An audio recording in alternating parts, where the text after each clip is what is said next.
boa tarde. Eu sou Alistênio Lopes e está começando agora o programa Mais com Rádio, exibido toda sexta às 13 horas aqui na nossa TV Antares. E hoje vamos abordar um tema muito interessante, que é a questão do jovem na família e no mundo, seus sentimentos e frustrações. Vamos abordar também o suicídio e saídas para este mal que tem amedrontado a sociedade. E para participar deste nosso bate-papo, está aqui conosco a psicóloga Larissa Carvalho. Larissa, seja bem-vinda. E o estudante Cleidson Costa. Seja bem-vindo, Cleidson. Cleidson, começando com você. Na sua opinião, qual o maior desafio do jovem hoje na família e no mundo? Primeiramente, boa tarde a todos que estão nos assistindo. E queria dizer que uma das principais causas de problemas em família é o diálogo. Tanto da parte da família com o jovem, quanto o jovem com a família. Eu mesmo não tenho tanto diálogo com a minha família. Meus problemas são meus. Eu não tenho como expor para eles, às vezes isso me sufoca, isso me enche, sabe? E justamente falando disso, eu tenho um amigo que infelizmente eu perdi ele por ele não ter um diálogo familiar abrangente, e isso causou um suicídio. E eu não esperava por isso. A gente pensa que nunca acontece isso com a gente, com alguém perto da gente, e por mais que a gente dava um carinho, a gente amigo, dava um carinho para ele de amigo, a gente não conseguiu perceber. Ele dava pequenos sinais que a gente não acreditava que poderia ser um sinal de suicídio, que a psicóloga deve nos explicar mais. Então, Larissa, como identificar esses sinais, esses comportamentos depressivos e como ajudar? Porque geralmente, como no caso dele, o jovem que está passando por essas dificuldades, ele não vai buscar um profissional, ele procura uma pessoa mais próxima, que no caso, o seu melhor amigo. Como ajudar este jovem nestes casos? Preciso que a gente identifique, na condição de amigo, quais são os sinais que esse amigo está me passando, né? De que especificamente ele pode estar falando nesses sinais? Ele está falando, por exemplo, de suicídio, né? Porque se ele está me dando sinais e existe, como por exemplo, frases de alerta de que minha vida é um fardo, de que minha vida não tem mais sentido, de que eu não pertenço a esse mundo, por exemplo, ou de não fazer planos, até mesmo com os amigos, planos futuros. Então, se eu percebo que esse meu amigo está me dando esse tipo de sinais, claro que muitos outros, sinais verbais, sinais comportamentais, isolamento, distanciamento dos amigos, distanciamento da família, eu tenho que ficar atento. E se ele fala para mim claramente de que está acontecendo alguma coisa, eu preciso ajudar esse amigo. E como, Como você disse, eu posso ajudá-lo, por exemplo, a procurar um profissional que esteja adaptado ou especializado para lidar com aquele problema dele. Se é um problema físico, como a gente faz, a gente procura um médico. Mas se é um problema psicológico, eu procuro um psicólogo ou procuro um psiquiatra, Mas existem formas de eu poder ajudar essa pessoa. Agora, Larissa, se o meu amigo vem para mim com essas situações, passando por estes momentos, e eu o ajudo, mas ele se recusa a receber esta ajuda, o que fazer neste caso? É muito complicado, Principalmente para os amigos, porque muitas vezes essas pessoas querem confidência, de que confidenciam esse segredo para os amigos, mas querem o sigilo desse segredo. Porém, existem alguns casos que não tem como existir sigilo.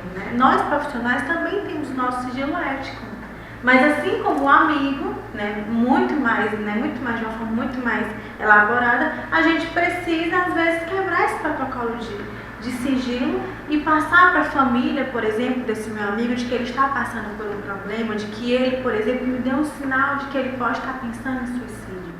Doutora Larissa, no caso que você está falando, a pergunta dele que falou que às vezes eles recusam, acho que, não sei se você vai saber me responder, não é ele recusar uma ajuda, eles não confessam que realmente está passando pelo aquilo, que foi o caso do meu amigo. Eu conversava com ele às vezes sobre isso, mas ele agia como se nada tivesse acontecendo, não assumia que estava passando por um problema. Então ele não está recusando, ele não assume que está passando por algo. Alguns realmente não assumem, em sua maioria, porém dão sinais, né, o que eu falei. Outros já recusam, né? Eu, por exemplo, hoje faço um trabalho especializado nessa área de ir até o domicílio dessas pessoas que se recusam a buscar o tratamento fora do seu domicílio. Então eu vou para casa dessas pessoas, atendo e faço uso toda a estratégia para que essa pessoa vá buscar o serviço que seja especializado para aquela demanda dela. Que no caso é a demanda de prevenção ao suicídio. Então assim, Pode ficar à vontade. Então, falando sobre o que você disse, a gente sabe que as pessoas ocultam muito, né? Se o teu amigo chegar, por exemplo, com uma perna quebrada, você consegue perceber que ele quebrou a perna ou que ele está com o olho machucado, mas você não consegue saber se teu amigo está passando por algum problema psicológico, né? E como é que eu vou poder ajudar essa pessoa se ele não falar, né? Mas eles falam através do que eu falei, sinais verbais, né? Falam diretamente, algumas frases como essa. Pode ser que ele tenha te dado algum sinal, não estou dizendo que para você, mas tenha dado algum sinal para todo aquele grupo. E a gente sempre pensa, às vezes quando acontece um suicídio, as pessoas primeiro perguntam, mas como assim? Como ninguém percebeu o que estava acontecendo, né? Ele não deu nenhum sinal para a gente. Porém, se a gente for analisar, se a gente pega aquela família, se a gente pega aqueles amigos e conversa, a gente vê que às vezes tem, né? E a sociedade ainda, infelizmente, está mal informada de como detectar. Doutora, e por mínimo que seja o sinal que um amigo, um parente, uma pessoa próxima da gente dê para nós, a gente tem que pegar aquele sinal e abraçar ele, por mínimo que seja, não é isso? Isso, por mínimo que seja, porque a gente não sabe se aquele mínimo dentro dele é o máximo, né? Que muitas vezes é o máximo. Muito bem. Cleides, sabemos que infelizmente você acabou perdendo o seu amigo. Como você conseguiu superar esta dor? Porque a segunda maior dor é a perca de um amigo em questão de suicídio. Sim. Como foi essa superação? Só em a gente perder já é uma dor, e a gente tem uma segunda, terceira e quarta dor, seja lá como for, e uma segunda dor em saber como que a gente perdeu. E você se sente culpado? Não, eu não me sinto culpado, eu me sinto... Em relação a isso, eu me sinto tranquilo, porque ele não me deu sinal algum, e ele era uma pessoa muito tranquila. Ele conseguiu, assim, falando uma frase popular, ele conseguiu passar a perna em todo mundo, porque ele foi muito natural. Ele foi muito natural mesmo, como a doutora falou. O mínimo que deu um sinal, mas dá um sinal. Ele dava um sinal mínimo que a gente não percebia. E aí você fez uma colocação lá no início de que você falou, né? Ele dá um sinal mínimo, a gente não percebe, mas porque a gente às vezes acha que não pode, que não vai acontecer com o meu amigo, que não vai acontecer com o meu filho, que não vai, é sempre com o outro, é sempre com o que está distante. E às vezes não, o problema está dentro da nossa cara quando a gente fala da família. O problema está com o meu amigo aqui do lado, o problema está com o meu irmão, e a gente não consegue perceber. É um dia a dia muito corrido que os pais vivem hoje, que as famílias vivem, que os filhos vivem, que a gente não tem tempo de olhar para o outro, a gente não tem tempo de abraçar, a gente não tem tempo mais de sentar numa mesa para conversar. Não tem tempo de perguntar como você está. Exatamente. Então, às vezes também é por isso, porque a gente sempre vê que o problema está lá distante, mas às vezes não, está próximo, está aqui do meu lado, eu não consegui ver. Gente, está muito boa a nossa conversa, mas vamos agora para um breve intervalo e já estamos de volta.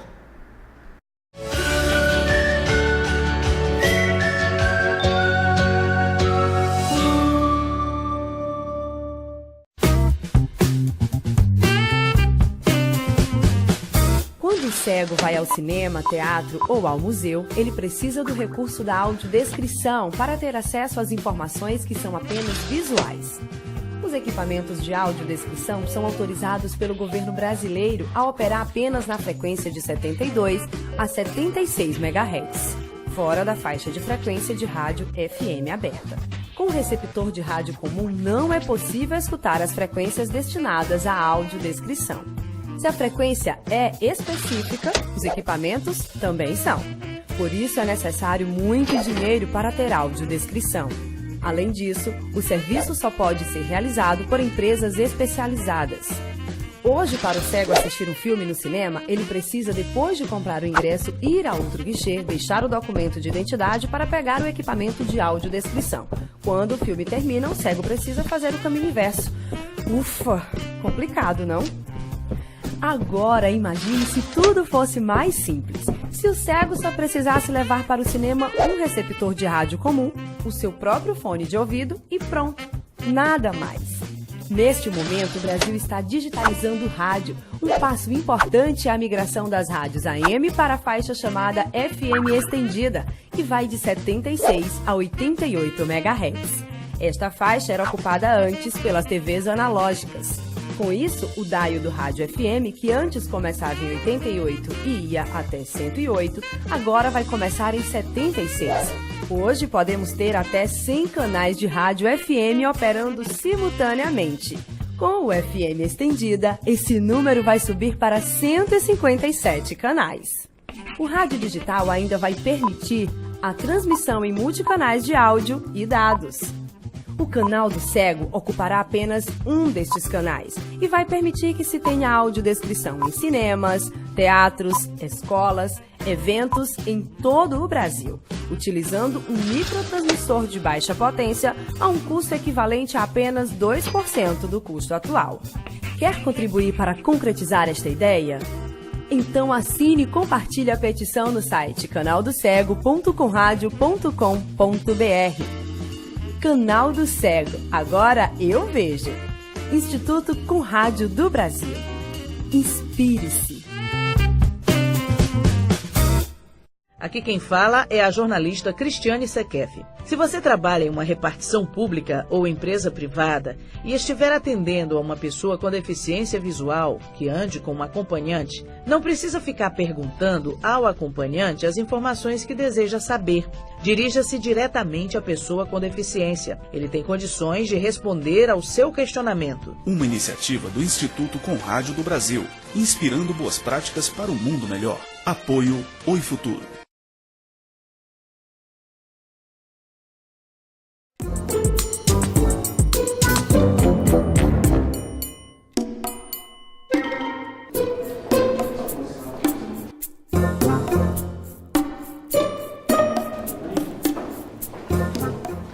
Hoje nós vamos começar por essa matéria aqui. Vamos lá, pessoal. 2 minutos só, hein? Vamos.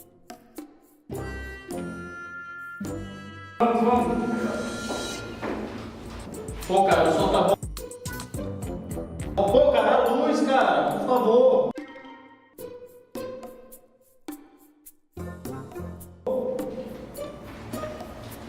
E você, quer fazer parte desse mundo? Olha só, câmera 2, plano aberto, plano fechado. Hã? Como assim? Plano o quê? Ô diretor, o cara não sabe nem o que é plano aberto nem fechado. Caramba, outro cara não é experiente não, velho. Aqui na Escola Com Rádio você aprende praticando.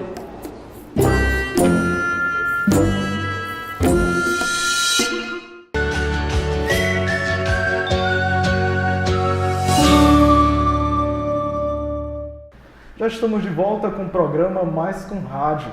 Hoje nós estamos debatendo a questão do jovem na família e no mundo. Também estamos falando sobre um tema delicado, a questão do suicídio.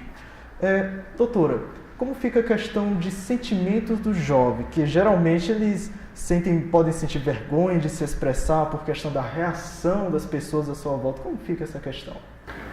Realmente esse é um dos grandes problemas que a gente como profissional também enfrenta, das pessoas falarem disso, que não vai ser diferente do ambiente, né, dos amigos, do ambiente da família, porque as pessoas têm receio de que vão ser criticadas, de que vão ser condenadas pelo aquilo que elas estão falando, porém a gente precisa falar, né? Infelizmente a gente observa que tem que se criar esse comportamento de não falar sobre as minhas emoções. Às vezes eu vou conversar com os meus amigos, eu vou para o meu grupo de amigos, eu vou para a minha igreja, por exemplo, eu vou para as reuniões de família, eu estou sempre uma pessoa muito feliz, uma pessoa disponível, mas na realidade só não sei o que está acontecendo lá dentro de mim. Então esse é um comportamento que a gente observa que os jovens vêm construindo e que vão trazendo consequências de outros comportamentos que são preocupantes para os profissionais, que são preocupantes para a família, por exemplo.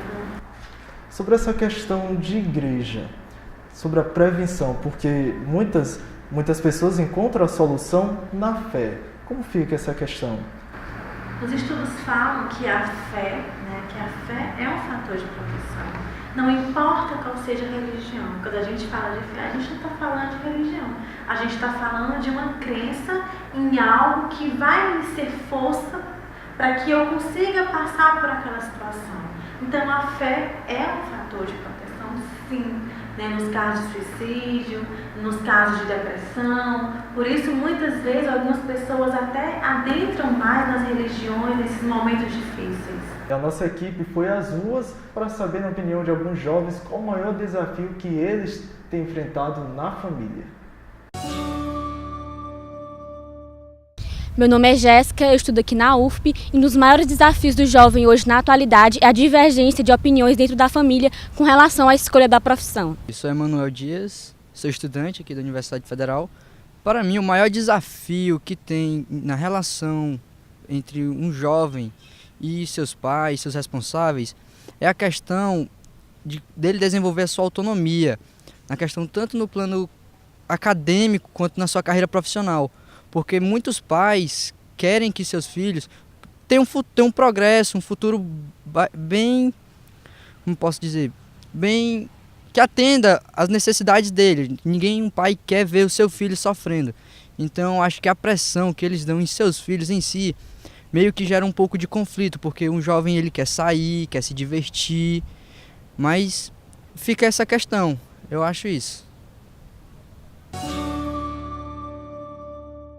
Como vimos agora, alguns jovens têm dificuldade na família em questão do diálogo, de conflito de gerações, e falaram também sobre uma parte interessante que é sobre a aceitação, doutora. Como fica essa questão de o jovem tomar decisões, mas a família está direcionando o jovem a tomar determinada escolha que ele não queria tomar? Como fica essa questão? Bem complicado, porque cada pessoa tem o seu interior, né? Cada pessoa tem as suas escolhas. A gente sabe que no momento da adolescência, por isso a gente dizer que às vezes a adolescência é a fase mais conflituosa da nossa vida, da vida, né, dos seres humanos, porque a gente sabe que é uma fase que a pessoa está buscando pela sua personalidade. Quem eu sou, o que eu vou fazer, o que eu acredito, em qual religião, por exemplo, eu me enquadro, em qual grupo eu me enquadro. Então é preciso que os pais orientem, mas que os pais consigam perceber quem são os seus filhos, né? Quem são os meus filhos? Quando a gente falou de suicídio, por exemplo, muitas vezes os pais não percebem que os filhos estão passando por um problema, né? Então, assim, aí a gente vê que a gente não culpa ninguém, por exemplo, por um suicídio, né? Foi uma decisão que aquela pessoa tomou para ela, mas a gente sabe que essa pessoa, para chegar naquela decisão, pode ter dado sinais, inclusive para esses pais. E quando a gente fala dessa aceitação, às vezes é muito doloroso para os jovens, para os filhos, lidarem com situações que sabem que seus pais não aceitam. Por exemplo, como a gente viu, a escolha da profissão, né? Eu escolhi aquela profissão, mas não é a profissão que os meus pais sonharam para mim. Mas aí tá, mas você está feliz? Você está se sentindo realizado? Você está se sentindo alimentado daquela escolha que você fez? Porque os pais precisam entender que às vezes a minha escolha não é a deles. E isso a gente percebe que vem causando muito sofrimento entre os jovens. Eu quero isso, mas meus pais querem aquilo. Então, os pais precisam orientar mais os filhos, para que eles cobrem também, né? E esses filhos precisam ouvir as orientações dos pais também. Nosso bate-papo está muito bom, mas vamos novamente para um breve intervalo e no próximo bloco temos algumas perguntas para a doutora, de algumas pessoas que estavam passando na rua. Até!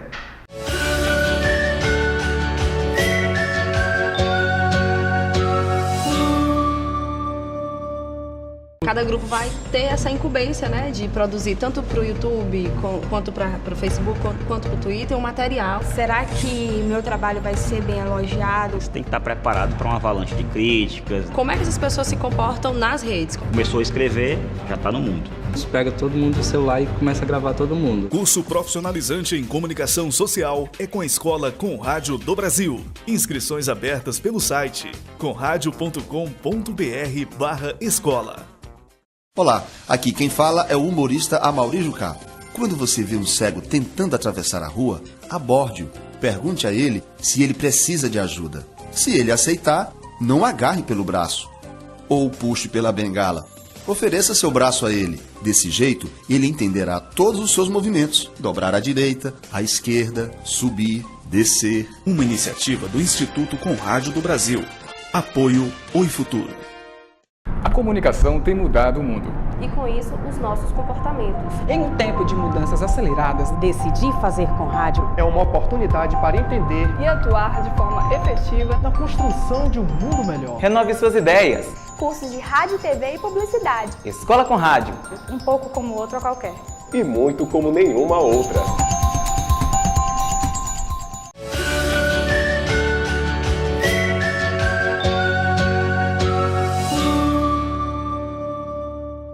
Já estamos de volta com o programa Mais com Rádio.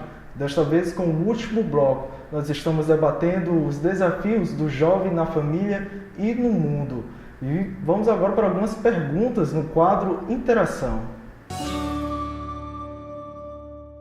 Sou Valdir Júnior, sou estudante. Eu tenho um amigo que se machuca. Isso é um sinal de depressão? Nós não podemos afirmar que é um sinal de depressão. O que a gente sabe sobre esse comportamento autolesivo ou comportamento de automutilação é que aquele jovem está projetando, né, naquela dor física, uma dor interna. Né? Porém, muitos deles, nos seus relatos, não falam que não sentem dor naquele momento. Né? Justamente porque a dor interna é tão grande, porque essa dor anestesia aquele momento de automutilação. É um tema muito importante da gente debater entre os jovens. Isso precisa ser falado. As pessoas precisam observar que os jovens cada dia mais estão fazendo. E isso, gente, isso não é moda. Isso não é prática de costume de jovens saudável. Isso é problema psicológico e pode ser tratado. É problema, inclusive, da gente ter dificuldade de falar do que está aqui dentro e expressar pelo corpo, né? Expressar pelo corpo a dor. Mas a gente pode tirar essa dor de outra forma, que não seja se comportando dessa forma, que seja da forma correta, com um profissional, por exemplo, qualificado para isso. Agora, doutora, esse ato de automutilar não pode ser também para chamar a atenção? Sim, chamar a atenção não no sentido só da palavra, da frase, mas chamar a atenção de que está acontecendo de errado comigo, de que eu estou passando por algum momento de sofrimento, de que eu estou passando por uma dor muito intensa e que eu não estou sabendo lidar com ela.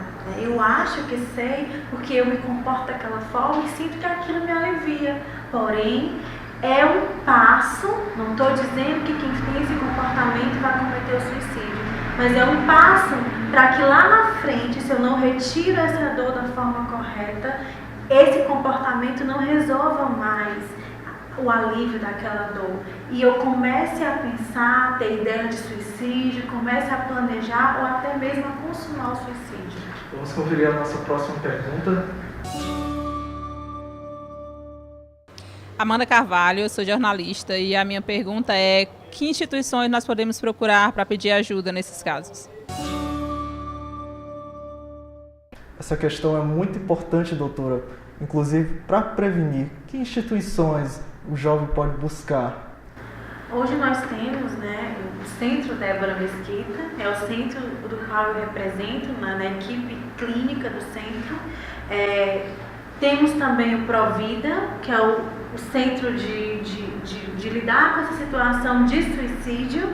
é o centro que tem a ver com o poder público da prefeitura, que fica localizado lá no Linneu Araújo.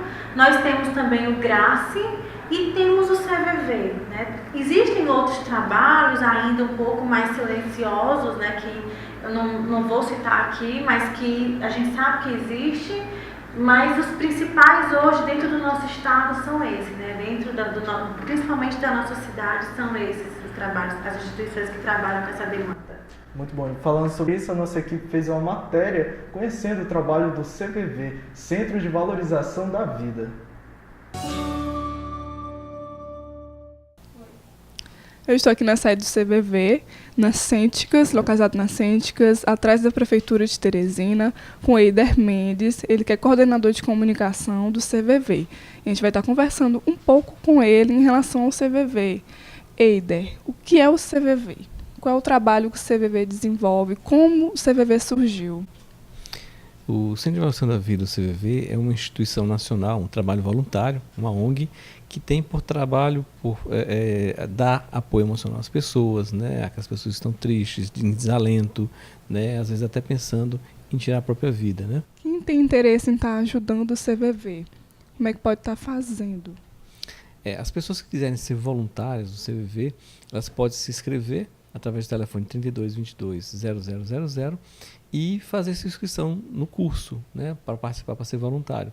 Nesse mesmo horário de atendimento também, de 6 horas até as 22 horas do dia. E o curso é gratuito, começa agora no próximo sábado, dia 30 de julho. O curso vai ser sempre aos sábados e domingos, aos sábados de 2 da tarde às 18 horas e aos domingos de 8 da manhã a meio-dia. Quais são as outras cidades que a gente pode também estar encontrando o CVV? O CVV, como já tem 54 anos, já está bem espalhado pelo país, né? Hoje são 72 postos em várias cidades. Existem cidades, inclusive, que são tão grandes que já tem até 2, 3, 4 postos de atendimento, né? São mais de 2.000 voluntários no país, em todo. Você tem alguma dica, alguma sugestão para estar passando para alguém que está passando por um momento difícil, que tem esses pensamentos de tirar a própria vida? Bem, quem está pensando em tirar a própria vida tem uma opção de ajuda, que é a do próprio CVV. Ela pode ligar para o nosso telefone ou então até mesmo conversar com voluntários através do site do CVV, através do site www.cvv.org.br, e lá vai ter voluntários disponíveis através do Skype, através de chat, né, VoIP também. E as pessoas que precisarem de ajuda até mesmo profissional, elas têm aqui em Teresina o trabalho do Provida e tem ainda também do próprio CAPS. Tá? E tem um centro Débora Mesquita também, que é um trabalho voluntário de ajuda e de apoio emocional de profissionais psicólogos. Tá ok, Éder. Muito obrigada pela sua participação aqui nessa entrevista, tá bom? Foi muito bom os esclarecimentos, né, que você deu. Muito obrigada. Olha só, doutora, que trabalho bonito e voluntário feito pelo CVV. Agora eles abordaram uma questão muito interessante, que eles não podem dar conselho. Por quê? Eles não podem dar conselho porque hoje, né, o CVV, eles trabalham com profissionais de várias áreas. Eles não trabalham com um corpo clínico especificado nessa demanda de aconselhar, nessa demanda de atender mesmo. Então, eles trabalham com a demanda de ouvir, que muitas vezes é o que nós precisamos, ser ouvidos, né? Ser ouvido. Se não posso ser ouvido por um amigo, se não posso ser ouvido por meu pai, eu ligo para o CVV e alguém vai estar lá para me ouvir. Então, esse é o belo trabalho que o CVV faz, de ouvir as pessoas, de fazer com que as pessoas possam expressar para alguém a dor. E como a gente, né, acompanha o trabalho do CVV de perto, a gente sabe que muitas vezes é como os próprios usuários digam, olha, só de eu poder ter falado do que eu estava sentindo, eu já me sinto bem melhor. Nosso bate-papo está chegando ao fim.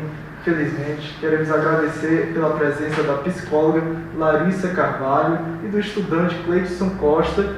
E muito obrigado porque vocês tiraram muitas dúvidas de muitos jovens. Queremos agradecer também pela sua participação, a sua companhia. Lembrando que amanhã às 14 horas temos a nossa reprise. Um forte abraço e até a próxima sexta. Tchau, tchau.